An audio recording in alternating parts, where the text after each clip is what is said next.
다 같이 사도신경으로 신앙 고백 드리겠습니다.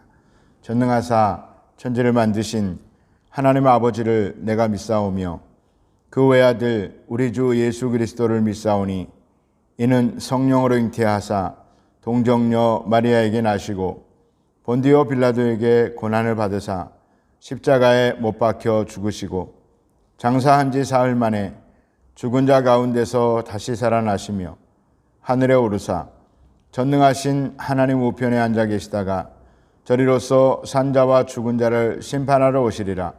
성령을 믿사오며 거룩한 공회와 성도가 서로 교통하는 것과 죄를 사하여 주시는 것과 몸이 다시 사는 것과 영원히 사는 것을 믿사옵나이다. 아멘. 사순절 묵상 21제입니다. 오늘 본문 말씀은 마가복음 8장 27절부터 29절까지입니다. 같이 읽겠습니다. 예수와 제자들이 빌립보 가이사랴 여러 마을로 나가실새 길에서 제자들에게 물어 이르시되 사람들이 나를 누구라고 하느냐? 제자들이 여짜와 이르되 침례 요한이라 하고 더러는 엘리야 더러는 선지자 중에 하나라 하나이다. 또 물으시되 너희는 나를 누구라 하느냐? 베드로가 대답하여 이르되 주는 그리스도시니이다 하매. 고백 위에 세워진 교회이란 제목으로 잠시 말씀의 은혜를 나누고자 합니다. 본문은 사건을 간략하게 설명하고 있지만 평행 구절인 마태복음에는 보다 자세히 기록되어 있습니다. 첫 번째로 우리가 생각해 볼 것은 교회는 세상 속에 세워진다는 것입니다. 제가 마음속에 그리는 교회가 있습니다. 한적한 곳에 아담하게 예쁜 교회당을 짓고 주일 예배를 드리고 나면 일주일 동안 삶에 지친 성도님들이 고기도 굽고 나물도 무치고 겉절이도 만들어서 맛있게 식사하고 족구도 하고 커피도 마시고 배드민턴도 치고 물놀이도 하고, 그런데 언젠가 기도하는 중에 선명한 하나님의 음성이 마음속으로부터 울려 나옵니다. 그것은 네가 원하는 교회이지 내가 원하는 교회는 아니다. 제가 언젠가 주일 예배 중에도 한번 말씀드린 기억이 있습니다.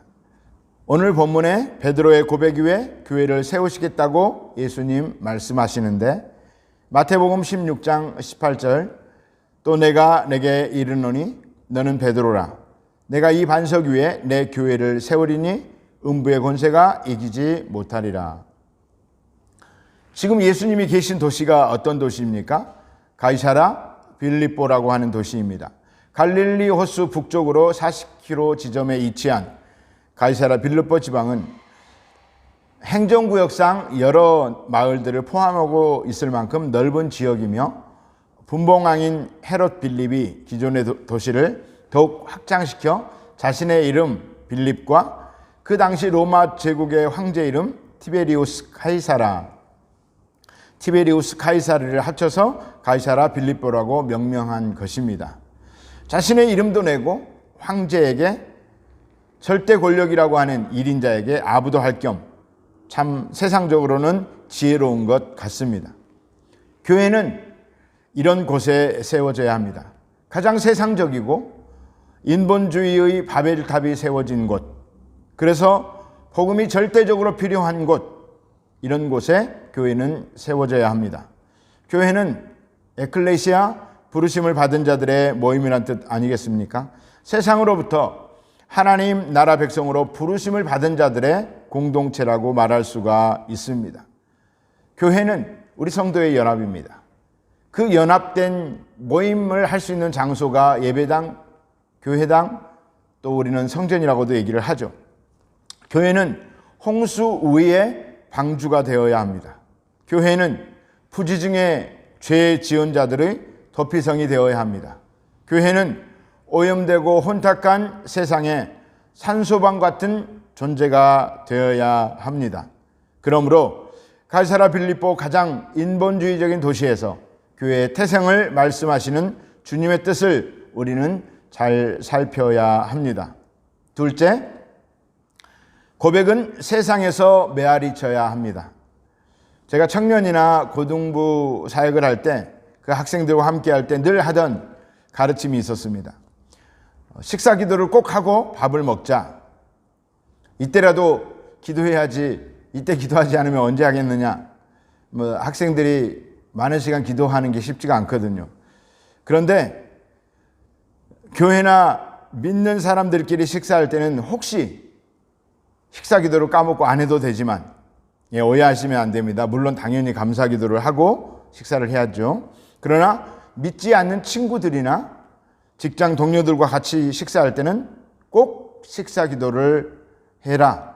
대충 들키지 않게 그냥 하나님만 알아들으시게 그렇게 하는 것이 아니라 손 딱 모으고 작은 소리이지만 하나님께 감사하는 기도를 해라고 가르쳤었습니다. 교회에서 복음을 전하는 사람, 이상한 사람입니다. 예수님 믿고 교회 잘 다니는 사람에게 교회 나오라 예수님 믿으라고 하면 이상한 것 아닙니까? 교회 잘 다니고 있는데 성경 공부하러 어디로 가자고 하는 것 많이 이상한 사람입니다. 그런 사람은 대부분 이단입니다. 마태복음 16장 19절 말씀하십니다. 같이 읽어볼까요? 내가 천국 열쇠를 내게 주리니 내가 땅에서 무엇이든지 매면 하늘에서도 매일 것이요 내가 땅에서 무엇이든지 풀면 하늘에서도 풀리리라 하시고, 이런 놀라운 고백을 한 베드로에게 주님께서는 천국 열쇠를 주시겠다 말씀하셨습니다. 여기서 천국 열쇠는 베드로의 인생이 이제 고생 끝 행복 시작 이런 뜻이 아닙니다. 뭐든지 네가 기도한 대로 다 응답해줘서 네가 재물의 복도 받고 건강의 복을 받고 또 명예의 복도 받고 여러 가지 복을 다 받아라 이런 의미가 아닙니다. 그리고 땅에서 매면 하늘에서 매이고 땅에서 풀면 하늘에서 풀릴 것이라고 말씀을 하시는데, 간단하게 정리하면 그렇습니다. 복음 전할 권세를 베드로에게 주셨다는 것입니다. 그리고 이 복음을 전할 권세는 권리이기도 하지만 의무이기도 합니다. 베드로, 네가 복음을 전하면 열린 천국문으로 들어갈 사람이 있고 게을리하면 그만큼 적을 것이며 복음을 전하지 않으면 천국문이 닫힌 결과가 될 것이다. 이런 뜻으로 우리는 해석할 수가 있습니다. 이것이 곧 교회의 사명입니다. 마치 베드로가 가이사랴 빌립보라고 하는 세상의 중심에서 주님을 그리스도 또 하나님의 아들로 고백했던 것처럼 우리들도 세상의 한복판에서 복음을 외쳐야 합니다. 오늘부터 비신자나 불신자들에게 복음을 담대하게 전하시기를 축복합니다. 제가 비신자라고 얘기하고 불신자라고 얘기하는 것은, 비신자는 아직 복음을 듣지 못해서 믿고 안 믿고를 선택할 수 있는 여유가 없었던, 시간적 여유가 없었던 사람을 말하고, 불신자는 복음을 들었지만 완고하게 거부하거나 예수님을 받아들이지 않는 사람을 얘기합니다. 베드로가 스스로 고백한 것이 아니라 성령님의 감동에 의해서 한 것이라고 예수님은 말씀하고 있습니다. 우리 힘은 약합니다. 그래서 자신 없기도 합니다. 그러나 성령님 의지하면 성령님께서 복음을 전하실 것입니다. 우리는 그냥 우리의 입술을 성령님께 빌려드리는 것입니다. 그러면 성령님께서 우리 입술을 통해서 복음을 전하시고 그 복음이 능력이 되어서 구원받는 역사가 일어나게 되는 것입니다. 복음을 전하면, 우리가 여기서 풀면 천국문이 열리는 것이고, 복음을 전하지 않으면 우리가 묶어버리는 것이 됩니다. 그러면 천국문이 닫히게 되는 것입니다. 이 베드로의 위대한 고백 위에 주님이 교회를 세우시고, 그 교회, 세상 가운데 있는 교회, 어디 한적한 곳, 아무도 오지 않는, 물론 요즘 자동차가 있어서 다 오고 그런 교회도 좋은 교회이고 나가서 전도하면 되는 것이지만, 어쨌든 우리는 교회당 건물을 말하는 것이 아니라 이 성도들의 삶은, 교회당도 마찬가지이기도 하고요, 세상의 중심에서 예수 그리스도의 복음을 외쳐야 한다라고 하는 것, 우리는 꼭 기억하게 되시기를 바랍니다. 오늘의 묵상입니다. 오늘부터 내가 복음을 전할 내 주변의 비신자, 불신자는 누가 있습니까? 3명 이상 이름을 적어보세요. 저에게 카톡을 보내셔도 좋고, 여러분 이름을 적어보시길 바랍니다.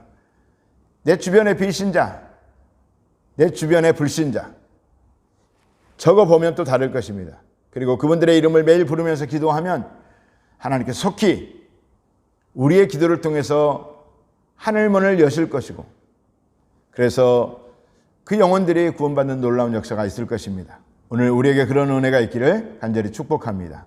기도하겠습니다. 존귀하신 하나님, 성령님의 감동으로 베드로가 고백합니다. 주는 그리스도이십니다. 그리고 하나님의 아들이십니다. 이 놀라운 고백은 우리 교회의 고백이 되어야 하고, 이 고백이 세상으로 흘러가야 됨을 믿습니다. 이 고백 위에 세워진 교회, 세상의 방주가 되어서 아버지 하나님, 세상에서 죽어가고 있는 영혼들이 이 방주에 올라올 수 있도록 우리가 손을 내밀어 그들을 끌어안을 수 있도록, 끌어올릴 수 있도록 주님 인도하여 주시고, 우리 모든 성도님들이 복음에 합당한 삶을 살 수 있도록 축복하여 주시옵소서. 그렇게 해 주실 하나님께 영광 올려드리며 예수님의 이름으로 기도합니다. 아멘. 주기도문으로 예배를 마치겠습니다. 하늘에 계신 우리 아버지여, 이름이 거룩히 여김을 받으시오며 나라가 임하시오며 뜻이 하늘에서 이루어진 것 같이 땅에서도 이루어지이다. 오늘 우리에게 일용할 양식을 주시옵고, 우리가 우리에게 죄 지은 자를 사하여 준 것 같이 우리 죄를 사하여 주시옵고, 우리를 시험에 들게 하지 마시옵고 다만 악에서 구하시옵소서. 나라와 권세와 영광이 아버지께 영원히 있사옵나이다. 아멘. 이제 말씀을 생각하시면서 주님 3번 간절히 부르고 기도하겠습니다. 주여, 주여, 주여.